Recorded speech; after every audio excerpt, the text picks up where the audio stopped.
नमस्कार प्रिय विद्यार्थियों, आज हम कक्षा 9 के हिंदी क्षितिज में चपला देवी जी के द्वारा रचित भाग 3 लेकर उपस्थित हैं और आज हम अध्ययन करेंगे भाग 3 का। तो आइए इसका हम अध्ययन करना प्रारंभ करते हैं। पिछले वीडियो में हम लोगों ने अध्ययन किया था कि तोप के गोले बरसाकर जो है उस महल को विनष्ट कर दिया जाता है, नष्ट कर दिया जाता है और आगे का जिक्र हम इस वीडियो में देखेंगे। आइए इसको हम पढ़ते हैं। आगे कहते हैं कि उस समय लंदन के सुप्रसिद्ध टाइम्स पत्र में 6 सितंबर को यह एक लेख में लिखा गया कि यह बड़े दुख का विषय है कि भारत सरकार आज तक उस दुर्दांत नाना साहब को नहीं पकड़ सकी जिस पर समस्त अंग्रेज जाति का भीषण क्रोध है। यानी कि दुर्दांत नाना साहब को आज तक उसने गिरफ्तार नहीं कर पाया, जिस पर क्या था, समस्त अंग्रेज जाति की भीषण संहार का जो है क्रोध है, यानी कि उनके प्रति ईर्ष्या है, क्रोध है। क्यों? जब तक कि हम लोगों के शरीर में रक्त रहेगा तब तक कानपुर में अंग्रेजों के हत्याकांड का बदला लेना हम लोग न भूलेंगे। यानी कहते हैं कि जब तक हमारे शरीर में खून का यानी कि लहू का एक भी कतरा शेष रहेगा तब तक जो है हम बदला लेना नहीं भूलेंगे। किसका बदला? कानपुर में अंग्रेजों के हत्याकांड का बदला लेना हम लोग नहीं भूलेंगे। आगे कहते हैं उस दिन पार्लियामेंट की हाउस ऑफ लॉर्ड्स सभा में सर टॉमस हे की एक रिपोर्ट पर बड़ी हंसी हुई। यानी कि वहां पर एक हंसी उड़ाई गई जिसमें क्या था, सर हे ने नाना की कन्या पर दया दिखाने की बात लिखी थी, जो कि असंभव सा था, हो ही नहीं सकता था कि नाना की कन्या पर जो है ये लोग क्या दिखाएं, दया दिखाएं, क्योंकि नाना से ये लोग जलते थे, नाना के प्रति इनके मन में ईर्ष्या की भावना थी। आगे कहते हैं कि हे के लिए निश्चय ही यह कलंक की बात है कि जिस नाना ने अंग्रेज नर नारियों का संहार किया उसकी कन्या के लिए क्षमा असंभव। अपना सारा जीवन युद्ध में बिताकर अंत में वृद्धावस्था में सर टॉमस हे ने क्या किया, एक मामूली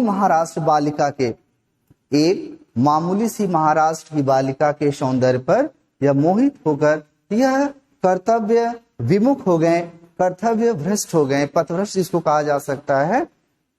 आगे जो है कहते हैं कि हमारे मत से नाना के पुत्र, कन्या तथा अन्य कोई भी संबंधी जहां कहीं मिले मार डाला जाए। यानी इनको इतना ईर्ष्या था नाना से कि कहते हैं कि नाना के परिवार से, चाहे वह पुत्र हो, पुत्री हो या अन्य कोई भी सगे संबंधी हो, अगर कोई भी मिलता है तो उनको तत्काल ही मार डाला जाए, उनका वध कर दिया जाए। पुनः कहते हैं कि जिस कन्या से हे का प्रेमालाप हुआ उसको उन्हीं के सामने फांसी पर लटका देना चाहिए। सन 57 यहाँ पर ये मिसप्रिंट है कि सितंबर मास में अर्धरात्रि के समय चांदनी में जो है एक बालिका उज्जवल यानी सफेद रंग का वस्त्र पहने हुए नाना साहब के भगना वशिष्ठ प्रसाद का जिक्र यहाँ पर आया है। तो प्रसाद मीन्स होता है महल, भगना वशिष्ठ जो भवन बिल्कुल पूरी तरह से क्षतिग्रस्त हो गया हो, यानी कि उसके टुकड़े टुकड़े जो हैं हो चुके हों, छिन्न भिन्न हो गया हो, उसको भगना वशिष्ठ बोलते हैं।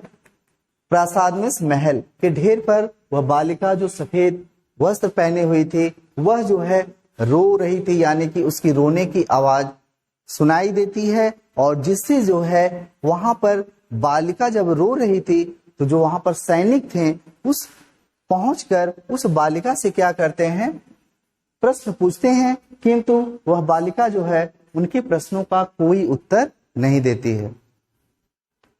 वो बार बार प्रश्न पूछते हैं किंतु वह उनके प्रश्नों का कोई भी उत्तर नहीं देती है। आगे कहते हैं कि इसके बाद कराल रूपधारी जनरल आउटरम भी वहां पहुंच गया, यानी कि वह आग बबूला हो गया, वो जल रहा था पहले से ही। और फिर वह जब ये बालिका किसी भी प्रश्नों के उत्तर नहीं देती है तो फिर इसके बाद का जिक्र है कि कराल रूपधारी जनरल कौन, आउटरम भी वहां पहुंच गया और वह उसे तुरंत पहचान कर बोला, ओह यह नाना की लड़की मैना है। पर वह बालिका किसी की ओर न देखती, वह बालिका किसी की ओर नहीं देखती।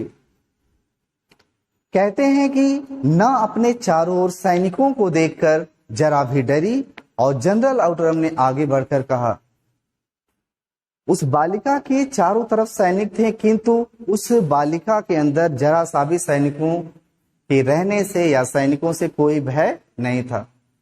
यूं जिक्र आता है कि आगे बढ़कर जो है अंग्रेज कहता क्या है कि जनरल आउटरम ने आगे बढ़कर ये कहा कि अंग्रेज सरकार की आज्ञा से मैं तुम्हें गिरफ्तार कर लूंगा, यानी कि मैंने तुम्हें गिरफ्तार कर लिया है। अंग्रेज सरकार ने मुझे आदेश दिया है कि मैं तुम्हें गिरफ्तार कर लूं, इसलिए मैंने तुम्हें गिरफ्तार कर लिया। मैना उसके मुंह की ओर देखकर आर्त स्वर में बोली, बहुत दीन स्वर में क्या बोली कि मुझे कुछ समय और दीजिए जिससे आज मैं यहाँ जी भरकर रो लूं। वह बालिका कहती है कि मुझे कुछ समय और दे दीजिए जिससे मैं जी भरकर रो लूं।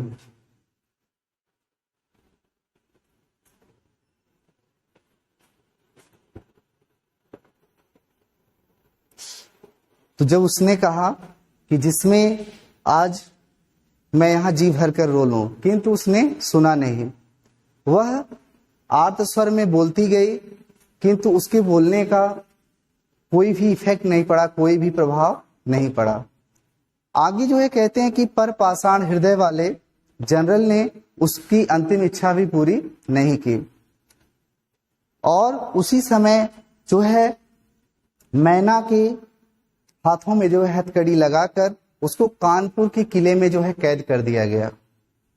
बहुत ही बेरहमी के साथ उसे कानपुर के किले में कैद कर दिया गया और कहते हैं कि उस समय महाराष्ट्रीय इतिहासवेत्ता महादेव चिटनवीस शब्द आया है। तो महादेव चिटनवीस के पाखर पत्र में ये जो है वृत्तांत छपा। पुनः जो है उस समय और यूं भी कहते हैं कि कल कानपुर किले में भी जो है यह हत्याकांड हो गया।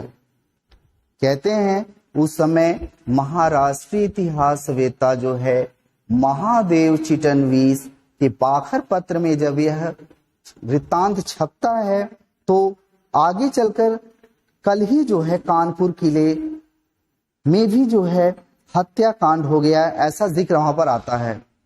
नाना जो है, नाना की जो कन्या है मैना, ये बेचारी धधकती हुई आग में जलाकर भस्म कर दी गई और इस भीषण अग्नि में शांत और सरल मूर्ति उस अनुपमा बालिका की जलती हुई, या यूं कहें कि उसको जलती हुई देखकर सभी के आंखों में आंसुओं का सैलाब उमड़ पड़ा।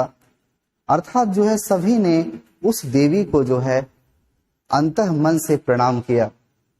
तो हम लोगों ने अभी यहाँ पर देखा कि किस प्रकार से जो है अंग्रेजों के द्वारा नाना साहब की पुत्री के साथ, जिसका नाम मैना रहता है, इसके साथ हुए दुर्व्यवहार को अंत में उसको अपने प्राणों की आहुति देकर चुकानी पड़ी। उसके लाख प्रयास करने पर, लाख विनम्रता अनुनय विनय के बाद भी जो है अंग्रेजों ने उसकी एक न सुनी और उस किले में कैद करके जो है अंततः जो है इसको भीषण आग के हवाले कर दिया गया, जिसमें यह मैना जो है इसने अपना जो है प्राणों का बलिदान कर दिया।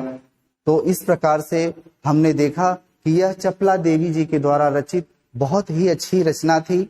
इसको पढ़ने से जो है हमें सामाजिक गतिविधियों का भी जो है यहाँ पर ज्ञान होता है। साथ ही साथ इसकी भाषा शैली और लेखन शैली, भाषा की कुशलता, भाषा का ओज, भाषा का प्रवाह, इन तमाम प्रकार के अभिकल्पनाओं का ज्ञान होता है। तो ऐसा हम उम्मीद करते हैं कि यह आपको अच्छे से समझ में आया होगा और पुनः जो है स्वतः भी आप इसका अध्ययन करेंगे। मिलते हैं अगले वीडियो में। धन्यवाद।